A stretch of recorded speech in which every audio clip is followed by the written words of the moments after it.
Good day, everyone. So this is Mary Rose Javier and about to report the mixtures, solution, colloid, salts, and gels. So this report provides a comprehensive overview of mixture, solutions, and colloid salts and gels. It will explore the defining characteristics of each and highlighting their key differences and similarities. The information presented is intended to provide a foundational and understanding of these fundamental concepts in chemistry and their various applications. This is prepared also by our professor, Miss Leah M. Dragon. In this second slide, so we're talking about mixture, right? Think of it like this. Imagine you're making a trail mix. You've got nuts, seeds, chocolate chips, all different things, right? You're just toss them together. That's mixture. The key thing about mixture is that you're not changing the ingredients chemically. You're not baking a cake or making a chemical reaction happen. You're just combining things physically. Each ingredient keep its own properties. The chocolate chips are still chocolate chips. The nuts are still nuts. They're just all mixed up together. That's what the picture shows. Those little red and black dots are like different ingredients all jumbled up but still separate. In this next picture, says no new chemical bonds. It's like no new stuff is made. You don't get some brand new, totally different substances when you mix the things. It's still just original ingredients. And the next can be easily separated into distinct parts. It's like easy to separate. You could probably pick out all chocolate chips from your trail mix if you wanted to. That's because the ingredients are easy to separate. You're not breaking any chemical bonds to take them apart. The picture with the magnet shows how you can easily separate iron from salt using a magnet because they're just mixed, not chemically bonded. So basically, mixture is just a physical combination of different substances where each substance keeps its own identity. It's like a party. Everyone's there, but they're still themselves. Now, remember, a mixture is just a bunch of stuff mixed together without any chemical reactions happening. But mixtures aren't all the same. They come into main types, which is heterogeneous and homogeneous. In heterogeneous mixture, think of this as a mix up kind of mixture. You can easily see the different parts. It's not uniform throughout. Examples, look at the picture. That round mix. You can see all the nuts, seeds, and candy separately. Or a granite rock is another example. You can see the different minerals though. Oil and water, they don't mix right. They stay separate layers. Even a pizza is heterogeneous. You can clearly see the crust, cheese, sauce, and toppings. So the key idea here is heterogeneous means different. Heterogeneous heterogeneous mixture has different parts that you can easily distinguish, and homogeneous, which is homogeneous mixture, is this is all mixed up evenly. So you can easily see the different parts because they mix so well and it looks uniform throughout. Examples. The picture shows salt water. You can see the salt dissolve in the water. Kool-Aid is another great example. Even though it has sugar, flavoring, and water, it looks like one uniform liquid. So the key idea here is homo means same. Homogeneous mixture looks the same throughout. It's uniform. The difference is whether you can easily see the different parts or not. If you can, it's heterogeneous. If it looks all the same, it's homogeneous. All right, so we're diving deeper into mixture now, looking at how the different parts are mixed at a tiny level. So this chart shows the three main types based on the size of the particles, which is the solutions, colloids, and suspensions. First, we will talk about the solutions. So think of this the most truly mixed type. So the particles called solute particles are super tiny, way too small to see, even with a mid microscope. Though, and they're completely dissolved and don't settle out at the bottom, and they don't scatter light. The mixture looks completely uniform. Example, mineral water. The minerals are dissolved in the water. You can see them separately. And yeah, next, colloids. Here the examples. Here the particles are bigger than a solution, but they're still small though, even though that they don't settle out. However, they do scatter light. This is why you sometimes see a hazy or cloudy appearance. An example of this color is gelatin.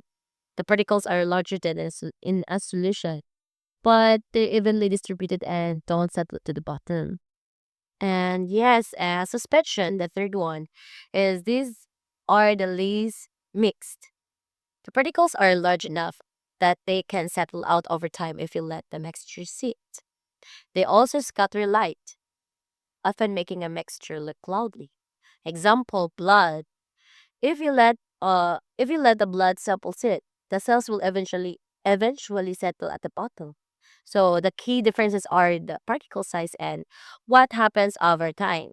So solution, it has a tiny particles, completely dissolve and don't settle. And the second one is colloids. It has medium-sized particles, don't settle, and scatter light. And the next one is the last one is suspension. The large particles settle over time, scatter light.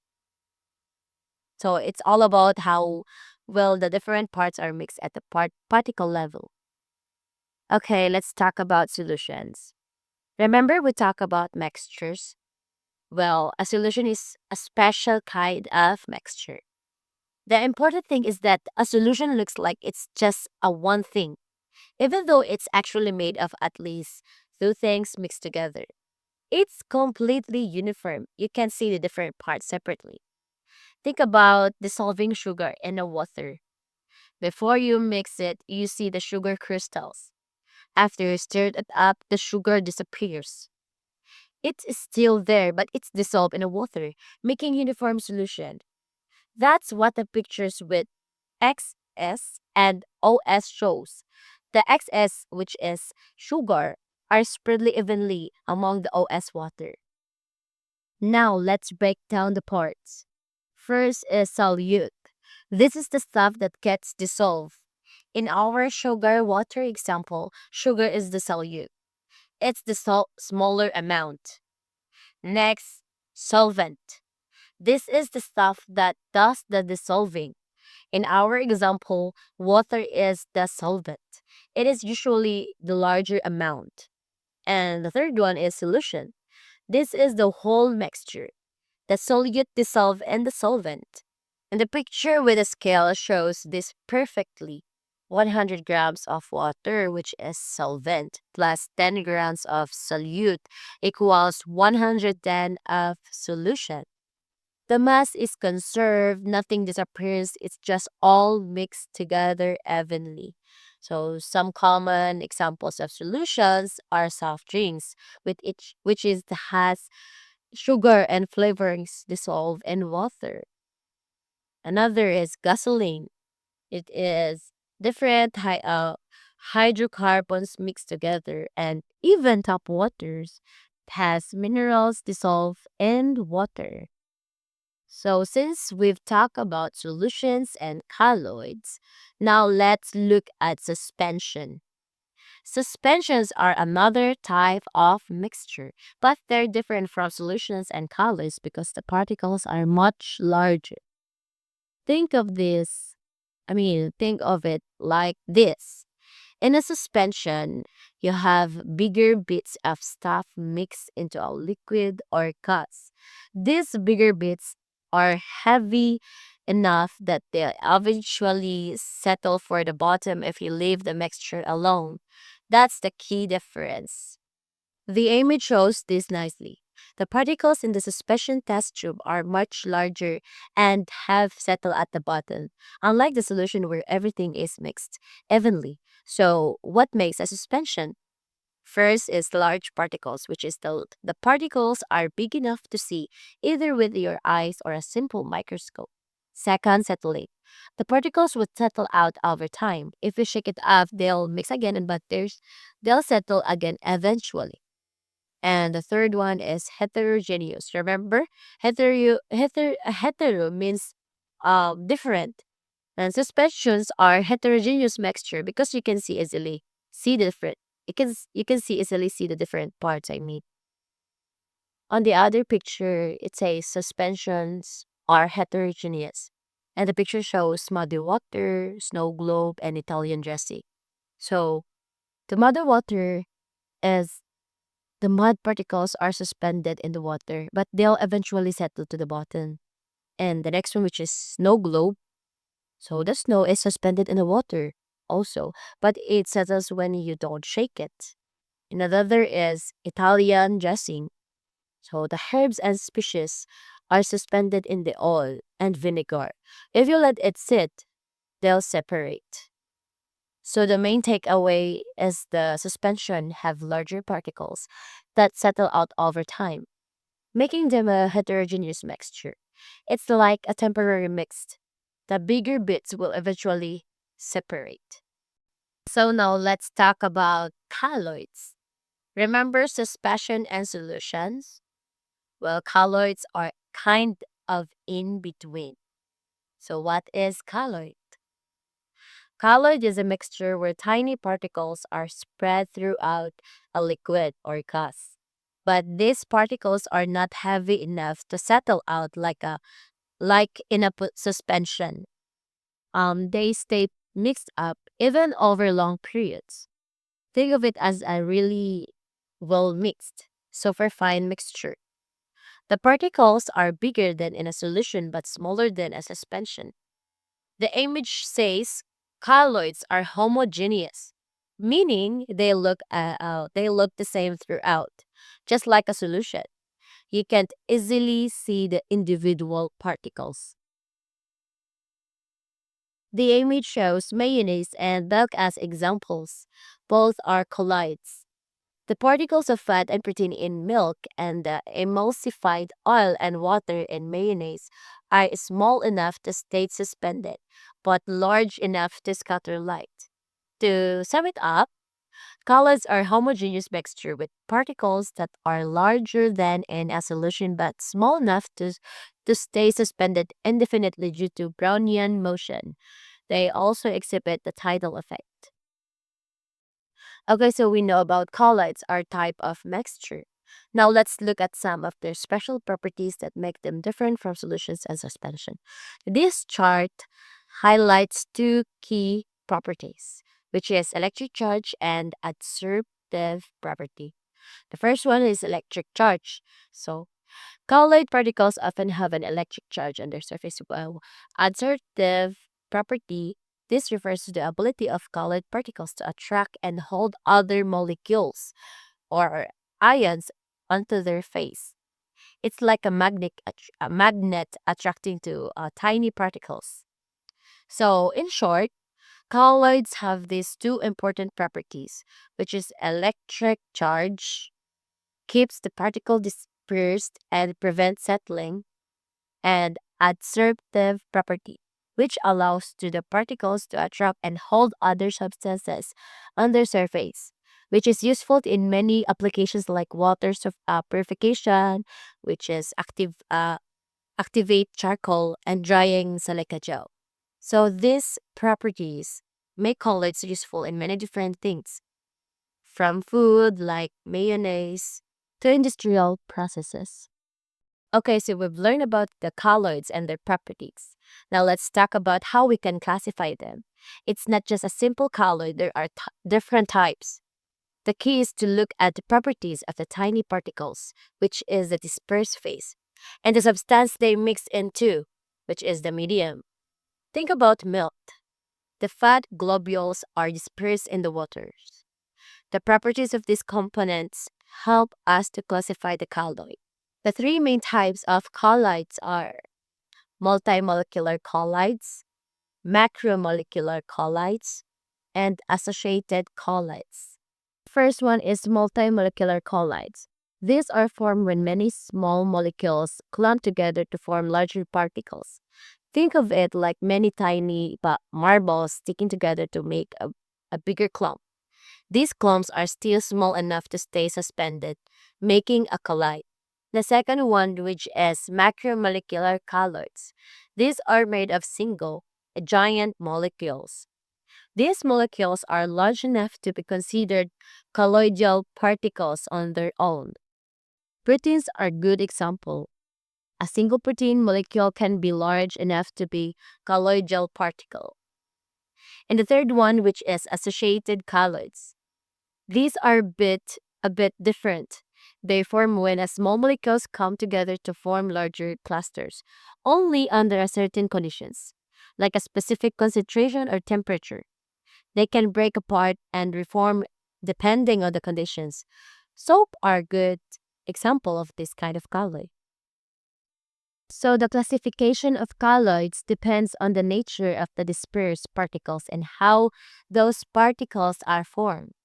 It's all about the size and structure of the particles and how they behave in the medium.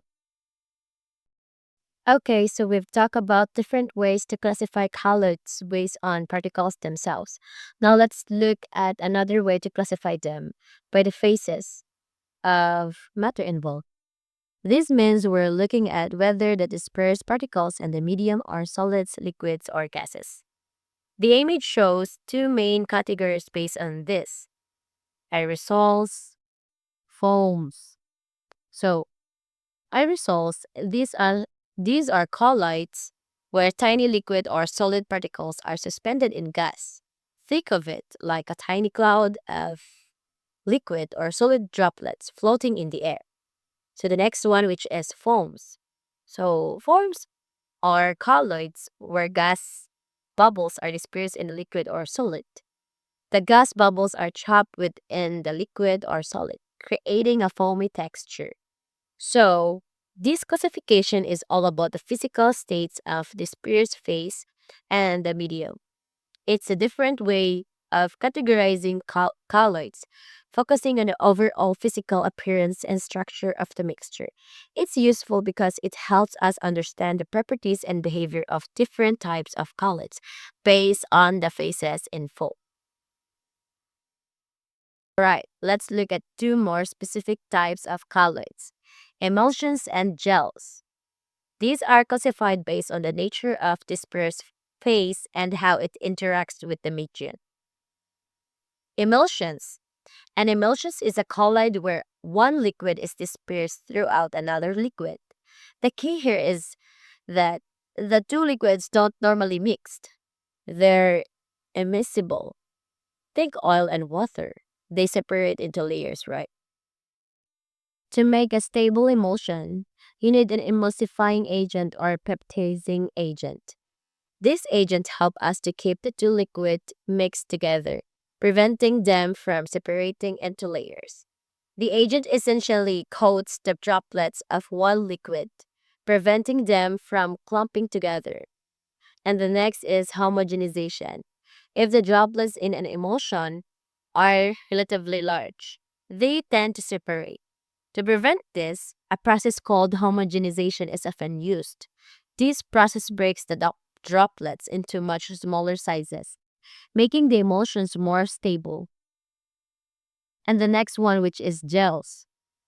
Gels are a bit different. They're colloids where the dispersed phase consists of interwoven fibrous particles called fibrils. These fibrils form a network that traps the liquid medium, giving the gel its characteristic semi-solid structure. The fibrils significantly affect the physical properties of the liquids. For example, the image shows gelatin and silica gel. Gelatin is a protein that forms a network of fibrils when it cools, trapping the water and creating a gel. Silica gel is a similar kind of material, forming a network that can trap water molecules. So emulsions are liquid and liquid colloids that require emulsifying agents for stability, while gels are colloids that network of fibrils and trap a liquid medium, giving them a semi-solid structure. They're both important types of colloids with many applications in daily life and industry. The next slide is sols. Sols are another type of colloid, and they're pretty straightforward.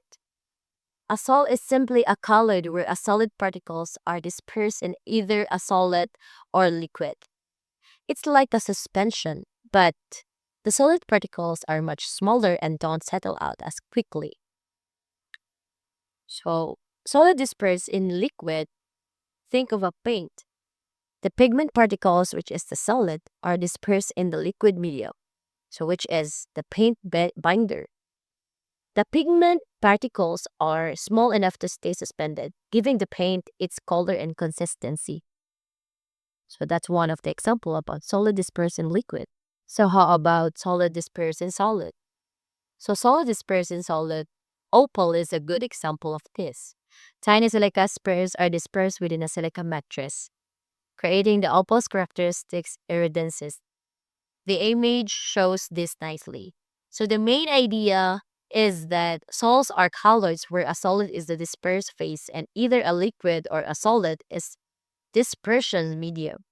It's a simple but important category of colloids. Another way to classify colloids based on how well the dispersed particles like to interact with the medium, which is the substance they're suspended in. This leads to main categories, which is lipophilic and liophobic colloids. So first one is lipophilic colloids. The word lipophilic comes from eo, which is liquid, and philic means loving. These colloids are basically liquid loving. The dispersed phase has a strong affinity or attraction for the dispersion medium. This means that the particles really like to be in the medium. The key properties here is that even if you separate the dispersed phase from the medium, they readily remix when you put them back together. They're also very stable and don't easily clump together, which is coagulate. And because of their stable nature, they also called intrinsic colloids. And the second one which is liophobic colloids. Liophobic means liquid fairing. These colloids have little or no affinity for the dispersion medium. The particles don't really like being in the medium. Also, the key properties here is liophobic colloids are difficult to prepare. If you separate the particles from the medium, they don't easily remix. They're also unstable and tend to clump together, which is the coagulate. And they often require special stabilizing agents to prevention about this coagulation. And because they're not naturally stable, they are called extrinsic colloids. And the given example, which is salts of metals like silver and gold, and metallic hydroxide are liophobic colloids. These require special techniques to create and maintain and a stable color gel suspension. So the main difference is the interaction between the dispersed phase and the medium. Biophilic colloids are liquid-loving and stable, while liophobic colloids are liquid-fearing and unstable, requiring special treatment. This classification helps us understand the behavior and properties of different colloids. And the last one, let us organize our knowledge of colloids using this handy table. It shows different types of colloids based on what's dispersed and what is dispersed in. The table breaks down colloids by dispersed particles. This is the stuff that spread throughout the mixture like tiny droplets or particles. And dispersion medium, this is the substance that the particles are spread throughout, like water or air or a solid. And n- um, name, this is the name given that a specific type of colloid. And the example, which is real world examples of each type of colloid, go through each row. On the left side of table, which is gas, liquid, or solid disperse in a liquid or solid. Gas in liquid, which is a foam, think whipped cream, shaving cream, or the bubbles in a soda. Gas is spread in a liquid. And also gas in a solid foam. This is like a marshmallow or foam rubber gas. Gas is trapped within a solid. And other one, liquid in gas. So liquid in aerosols.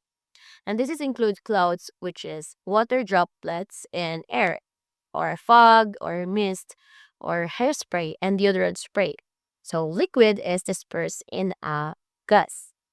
Liquid and liquid, which is emulsion. So you can say it's milk, mayonnaise, and blood. Also good as an examples. And also one liquid is dispersed in another. And liquid and solid, which is gel. So we can see it as a cheese, butter, and margarine are also an example. A liquid is trapped within a solid mattress. On the right side of a table, which is solid dispersed in a gas, liquid or solid. So solid in gas, solid in aerosols, smoke, and dust in the air are examples. So solid particles are suspended in a gas. And solid in liquid or sol, which is paint, starch mixtures, hot chocolate, and gelatin are also unique examples. So solid are dispersed in a liquid. And solid, which is solid sol, colored glass and gemstones like rubbers and garnets, and examples here which and also it is a solid particles and are dispersed within a solid mattress. So this table is a great way to summarize the different types of colloids based on the phases in bulk. It helps us visualize the different types and remember real-world examples.